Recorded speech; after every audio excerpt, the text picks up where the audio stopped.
La Côte d'Ivoire est le premier exportateur d'énergie électrique en Afrique de l'Ouest. Aujourd'hui, 30% de l'électricité produite est d'origine hydroélectrique et provient de 6 barrages. Le potentiel de développement de l'hydroélectricité en Côte d'Ivoire reste cependant très important. La croissance à nouveau rapide du pays, ainsi que la forte demande des pays voisins, justifie une accélération des investissements. Premier développeur privé ivoirien, la société Ivoire Hydro-Énergie s'inscrit dans cette dynamique en réalisant le barrage de Saint-Grobo-Ahouati. À mi-chemin entre Abidjan et Yamoussoukro, le chantier du 3e barrage hydroélectrique sur le fleuve Bandama, en aval des centrales de Kossou et de Tahabo, démarrera en 2017. Il impactera les villages de Saint-Grobo et d'Ahouati, ainsi que les 3 communautés de Ndénou, Kotiessou et Pakobo.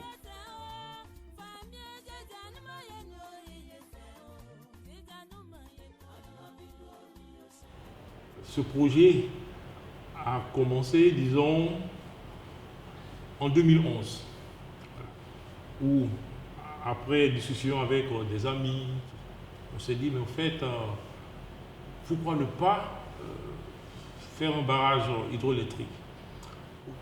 On a regardé pas mal de sites, on a fait des études préliminaires, et c'est comme ça qu'on s'est dit, bon, on va commencer par le site de Saint-Grobo-Ahouati, justement, qui nous paraissait avoir, disons, les caractéristiques idéales en termes d'accès du site, en termes de proximité d'Abidjan, en termes de proximité du réseau électrique. Et donc c'est comme ça qu'on se dit, on va commencer par le barrage hydroélectrique de Saint-Grobo-Ahouati.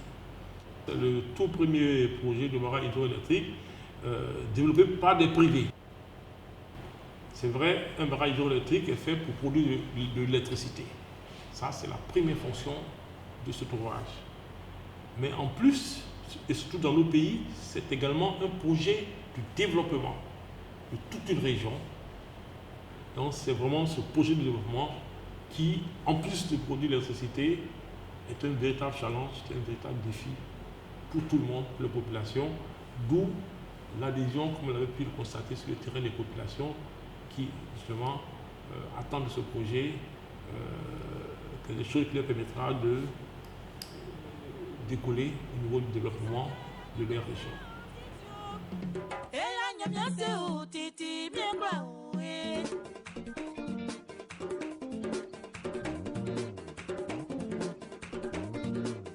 C'est un département, j'allais dire, stratégique, parlant seulement du barrage hydroélectrique existant.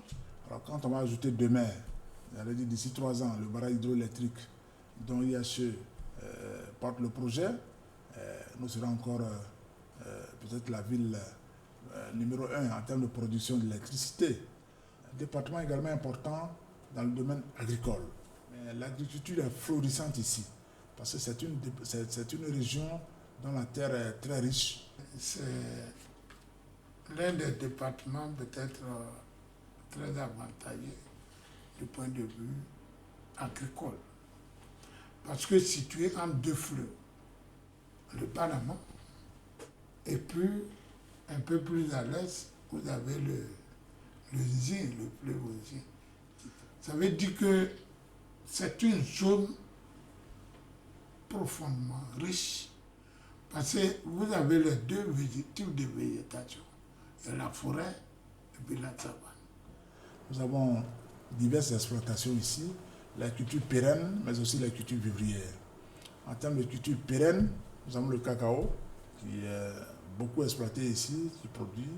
On a bon an mal an 12 000 tonnes de cacao lent, ici, qui sort du Tahabo, 12 000 tonnes. En termes de production agricole, vous avez des plantations d'EVA. En termes de production de palmiers à huile, vous en avez également, mais qui sont en train de se développer. En termes de production vivrière, la terre également de Tahabo est très, très riche en la matière. Bon, à Ahouati, on cultive du cacao. Du cacao parce que véritablement la population vit de ces plantations de cacao là. par rapport toujours aux aliments, on fait du maïs, on fait du riz, il y a le manioc. Là, nos femmes sont actives sur ça. Et puis, on y met des tarots. Les potentialités existent en termes de production agricole. Le manioc, l'arachide, le maïs, tous ces produits-là réussissent au niveau du département. Avec le temps, nous avons vu que les produits maraîchers que nous ne connaissions pas trop dans le passé est beaucoup rentable. Nous voulons nous tourner vers cette culture, mais lorsque nous nous renseignons, l'installation des appareils, des machines pour l'arrosage goutte à goutte coûte beaucoup d'argent. Nous qui faisons la culture maraîchère, bon, le bassin va nous permettre d'être dans les environs à côté, avoir de l'eau du 1er au 31. Mon souhait serait de m'installer à mon propre compte. Et en tant que maraîcher, et d'ailleurs je le fais, j'ai un champ de piments qui donne, j'ai un champ de tomates et d'aubergines. Donc je veux une coopérative. Ouais, non, je veux réunir un certain nombre d'enfants avec qui je vais travailler, leur donner la formation pour qu'ils puissent voler de leur propre aile quand ils seront majeurs.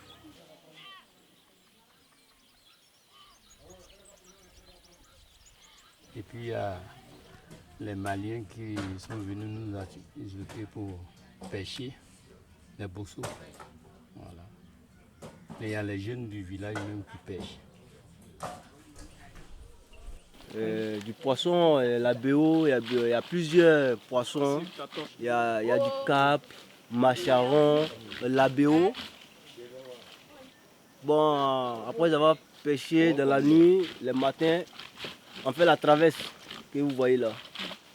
Ici, là, c'est un coin où les gens passent pour atteindre le goudron Saint-Gobault pour aller à Abidjan.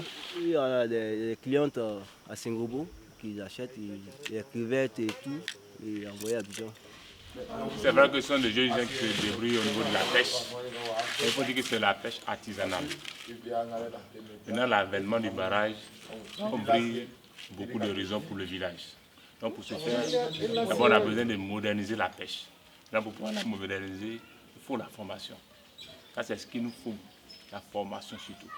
Parce que si on parle d'aquaculture, on a besoin de former. Si une fois qu'on est bien formé, il faut se regrouper encore en coopérative pour pouvoir bénéficier de beaucoup de choses. Donc ça c'est un cri de cœur que la jeunesse voudrait lancer.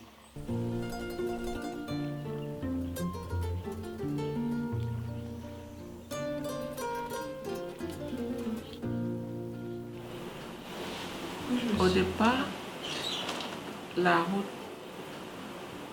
passait devant le village et vous avez vu la déviation. Saint-Gobault était presque un passage obligé pour tous les passants qui allaient ou qui venaient, qui allaient au nord, qui venaient à Abidjan. Et ils s'arrêtaient pour faire leurs courses. Bon, ici à Saint-Gobault, on peut dire qu'on n'a plus de marché. Parce que le marché a été cassé à cause de l'autoroute. On n'arrive plus à vendre nos activités champêtres. Lorsqu'on gagne les fruits, on n'arrive pas à les vendre. On n'a pas de marché. On a besoin d'un marché. On a besoin aussi, nous les femmes cultivateurs, on a besoin d'une coopérative. On a besoin d'une coopérative pour pouvoir vendre en gros nos produits. S'ils ont fait le barrage, il y aura les voies.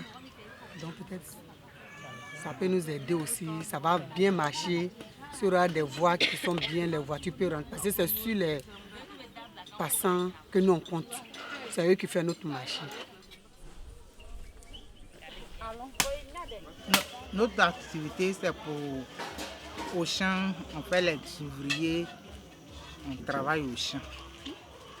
Notre rôle, on est là pour s'enlever les femmes. On se met ensemble pour travailler. Non, on a chacun une parcelle, mais nous-mêmes, on a notre coin ensemble. Puis on travaille ensemble Quand l'agent de récolte vient, on met ça ensemble pour travailler sur le village. Puis il y a les femmes aussi qui prennent pour aller sur Abidjan. Mais actuellement, on n'a pas de moyens pour aller tous les jours. Donc on est obligé de faire ça une fois par semaine. Donc avec ce projet-là, ça va désenclaver le village. Voilà. Du coup, on aura facilement accès à l'autoroute. Parce qu'il faut dire que dans notre région, la voirie n'est pas praticable. C'est un problème pour nous. Donc on pense qu'avec ce barrage-là, tout va s'améliorer. L'avantage de Sangorobo, c'est que c'est sur l'autoroute. Sur l'autoroute, vous allez voir que d'ici 2 ans, une fois que le barrage est fini, ça va être une autre ville. En termes d'échange,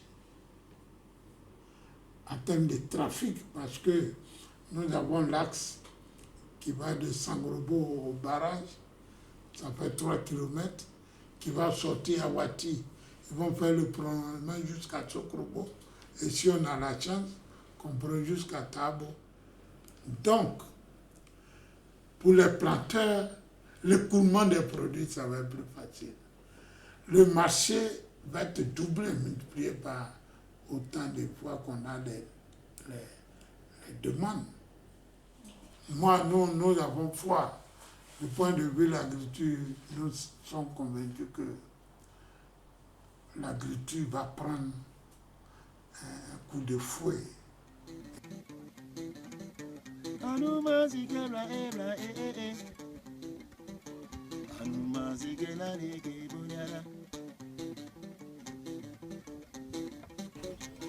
Il y a quand même des buvettes ici. Il y a des buvettes. Bon, il y a des restaurants, des femmes qui préparent pour vendre. Là. Il y a des restauratrices. Puis il y a quand même des bouchers. Il y a 2 bouchers ici. Il y a des coiffeurs ici. Petits coiffeurs. Bon, les maçons aussi, il y en a. Mais tous ceux-là, ils ne sont pas professionnels, quoi. Ils se débrouillent. Il y a des débrouillards. Ils ont toujours besoin quand même de soutien.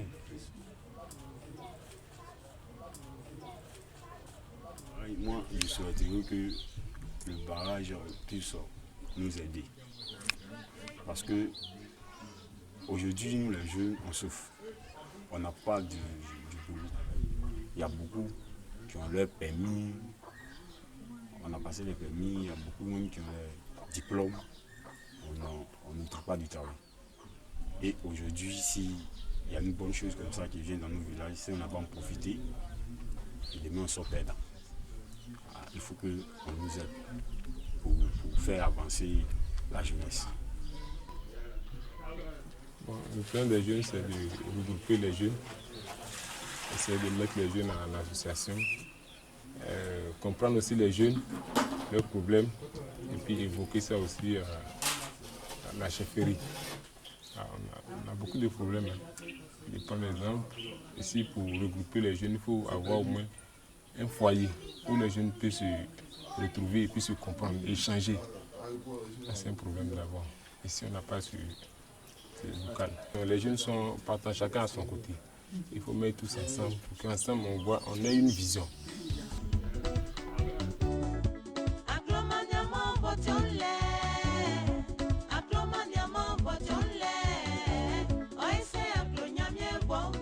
Et la première école a été créée depuis 1959. Bon, l'école 1 où je dirige, nous avons 215 élèves. 215, il y a 120 garçons et puis 95 filles. Bien, l'école 2, comme je le disais tantôt, elle a été ouverte depuis 2008. Mais il faut dire que l'école 2 actuellement a un effectif de 265 élèves, voilà, dont nous avons 115 filles et puis pratiquement 150 garçons. Il faut dire qu'à Sangorobo, on a un groupe scolaire de 2 écoles. Vous avez l'école 1, 6 classes, créée depuis 1974, 42 ans. Et Vous avez l'EPP Sengrobo 2, créé depuis 2009. Il y a 6 classes aussi. Mathématiquement, 6, ça fait 12 enseignants, 12 classes. Il faut dire que les effectifs sont pléthoriques.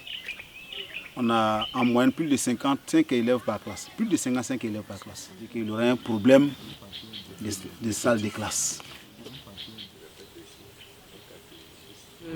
Lorsque ce barrage va être effectif, il y aura du monde qui va arriver et donc le personnel qui viendront avec leurs enfants et il n'y aura pas assez de place. Ce qu'on a déjà ne suffit pas à caser tous les enfants, donc il faut vraiment étendre, avoir une 3e école. Vous voyez que pour un bon apprentissage, il faut quand même une certaine commodité. En tout cas, le maximum possible pour que vraiment les enfants se retrouvent bien. Et donc, d'abord, le premier truc que nous avons ici, le problème que nous avons, ce sont les bâtiments. Il y a un problème, comme on dit là, il y a un problème de logistique en fait. Voilà, il y a un problème de logistique. Il faut vraiment du matériel à l'intérieur. Cette année, on a fait une inscription de 60 élèves CP1. Okay. Donc, il y a des enfants. Les enfants, là, vraiment, il y a des enfants. Parce que quand ils viennent à l'inscription, on sent vraiment qu'il y a des enfants. Mais malheureusement, on ne peut pas prendre tout le monde. On ne peut pas prendre tout le monde. Parce que les infrastructures, vraiment, il n'y a pas. La cantine, comme vous le voyez, c'est ça, vous voyez de loin, avec la toiture. La côte délambrée. Voilà, quelque chose qui ne répond pas aux critères normalement, mais on fait avec. Mais comme le local n'est pas vraiment comme on le demande, alors on sert les enfants et puis bon, ils se rendent avec le plat à la maison. Et je disais tantôt que la cantine qu'on avait n'existe aujourd'hui que par l'existence de ces débris que vous voyez derrière vous. Donc on a besoin d'une cantine. Vous savez que quand il y a la cantine, c'est un facteur qui attire même l'enfant à l'école. L'enfant qui est au CP1 sait que si je vais à l'école à midi, je vais manger du riz, je vais manger du ragoût. Ça suscite. Et ça donne l'envie à l'enfant d'aller à l'école. Dans ce grand groupe scolaire, il n'y a pas de point d'eau. Or, l'eau est source de vie. Généralement, quand ils veulent boire, ils boivent à la maison. À la récréation, par À la récréation, ils sont obligés d'aller à la maison pour aller boire de l'eau. Et après la cantine, on a besoin de latrines. On n'a pas de latrines. Pour une meilleure santé des enfants et pour une meilleure sécurité. Parce que souvent, les enfants vont dans cette broussaille-là pour se mettre à l'aise avec les serpents qui sont un peu partout. C'est pas intéressant. Sinon, vraiment, le barrage, c'est une bonne chose. C'est vrai parce que, surtout à l'école, comme on le dit là, on pouvait même continuer à renforcer l'éducation des enfants s'il y avait l'électricité à l'école. Sinon, souvent, on a besoin d'électricité pour apporter d'autres informations complémentaires aux enfants le soir. Bon, ça veut dire que chaque enfant rentre chez lui à la maison et ce n'est pas évident que l'enfant ouvre son cahier. Le projet d'alphabétisation des femmes, parce que là, il n'y a pas de lumière dans les classes. Donc, si on a une école complètement rénovée, retapée avec toutes les commodités, donc le matin, les enfants viennent à l'école. Le soir, on pourrait récupérer les parents pour alphabétiser ces parents. Il ne nous reste que deux pompes dans ce gros village.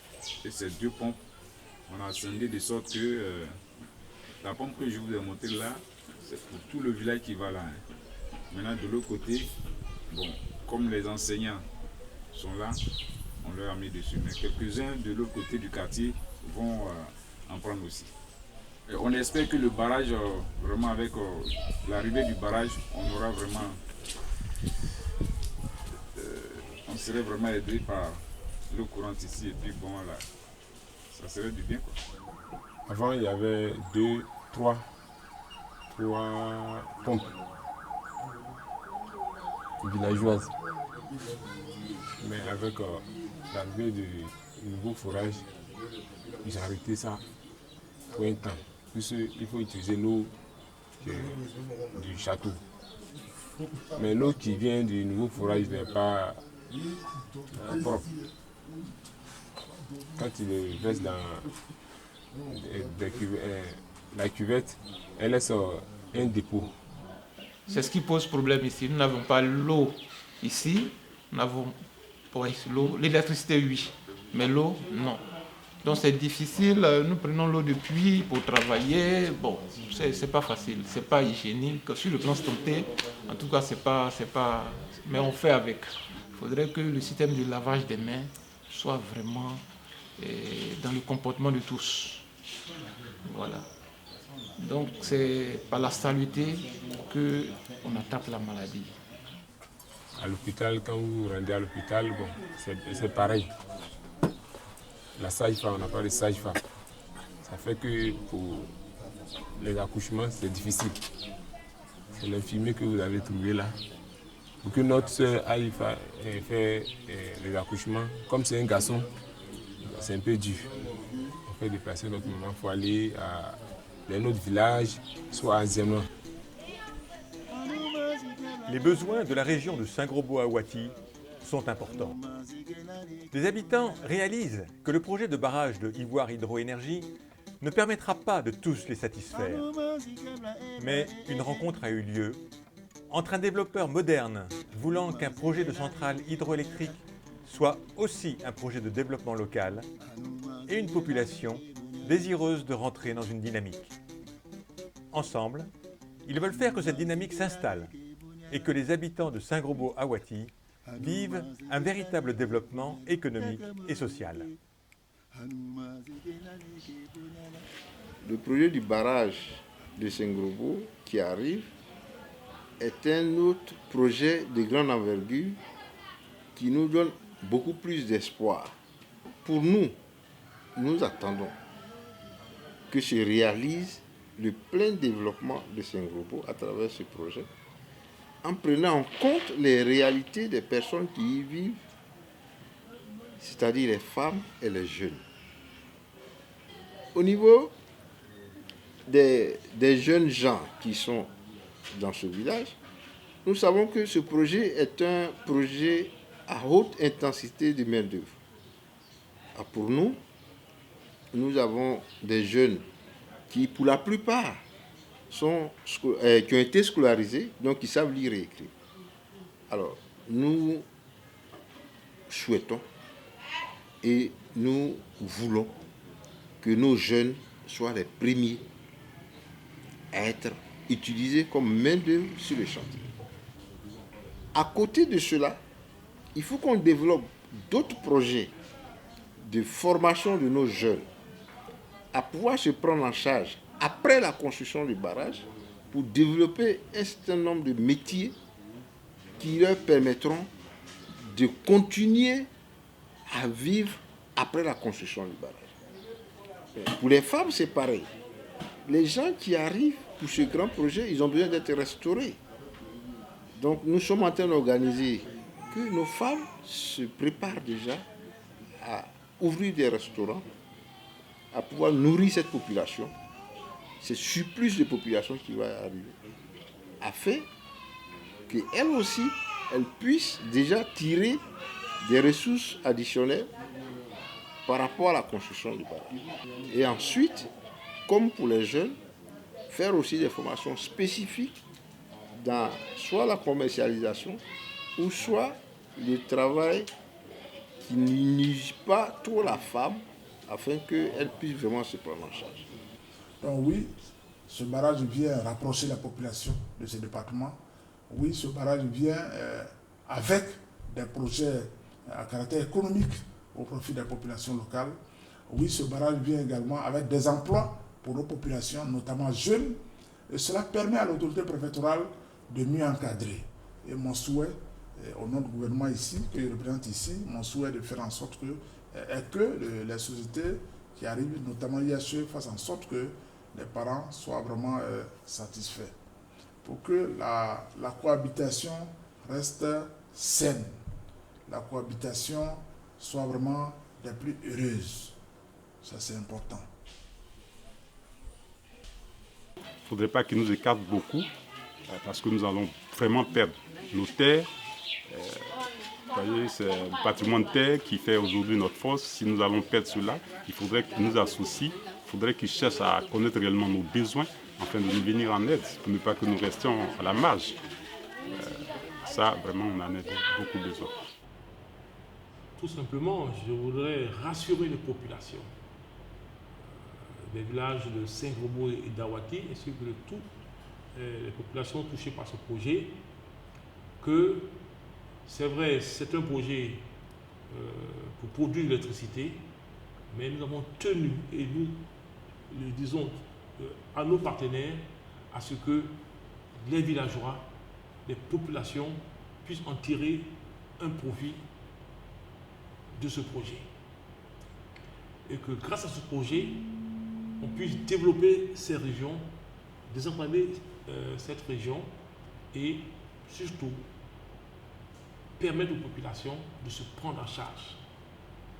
Et je pense que les populations ont vraiment bien compris ce message et elles nous ont fait très bon accueil. Je voudrais donc profiter de cette interview pour remercier toutes les autorités politiques et administratives donc de la région qui justement nous ouvrent leurs portes parce que tout le monde y croit, tout le monde attend beaucoup de ce projet, les populations en premier lieu. Et pour moi personnellement, c'est un défi. La Côte d'Ivoire est un beau pays. Que le bon Dieu bénisse la Côte d'Ivoire. Vive les Ivoiriens et les Ivoiriennes. À nous aller pour la capitale. Aimons-nous les uns les autres. Asseyons-nous et discutons. Vivons tous ensemble, tonton Sipo. Mangeons tous ensemble. Dialoguons. Tante Stéphanie. Dialoguons. Tonton Dion. Faisons la paix. Asseyons-nous et discutons. Vivons tous ensemble, mangeons tous ensemble, dialoguons tous ensemble, vivons tous ensemble. Yépa, toi, yépa, ah, nous voulons que la paix revienne. La Côte d'Ivoire est un beau pays. Que le bon Dieu bénisse la Côte d'Ivoire. Vive les Ivoiriens et les Ivoiriennes. Yépa, yépa, yépa, yépa,